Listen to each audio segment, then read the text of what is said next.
দেখো বুড়ির চরের অবস্থা, বুড়ির চর কঠিন মারামারি যাচ্ছে ধরাই, দেখতেই থাকেন। দেখেন আমাদের বড় অবস্থা।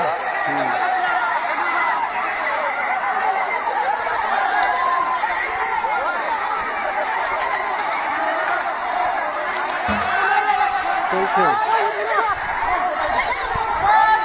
এরকম না হলে কি হয়, এরকমই কি দরকার।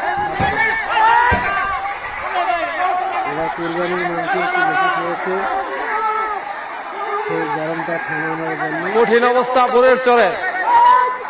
ওরা মেয়েটি খিচে লেগে ভাই পড়ে। খোদা আল্লাহ এদের রক্ষা করো। লা ইলাহা ইল্লা আনতা সুবহানাকা ইন্নী কুনতু মিনাজ জালিমিন। লা ইলাহা ইল্লা আনতা সুবহানাকা ইন্নী কুনতু মিনাজ জালিমিন। ঠিক লা ইলাহা ইল্লা আনতা সুবহানাকা ইন্নী কুনতু মিনাজ জালিমিন।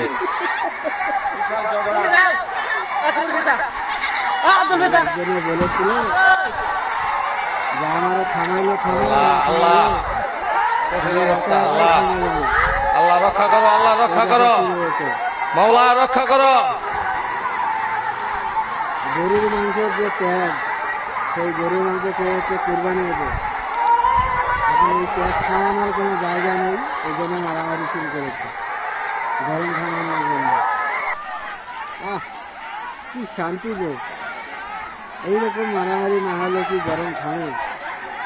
অন্তত কোরবানির মাংসটা দেখেন আমাদের বড় অবস্থা। সেটা খেয়ে এমনি এমনি হজম করলে তো হবে না, যে কোনো একটা উসিলাতে লাগবে এই হজম করার জন্য।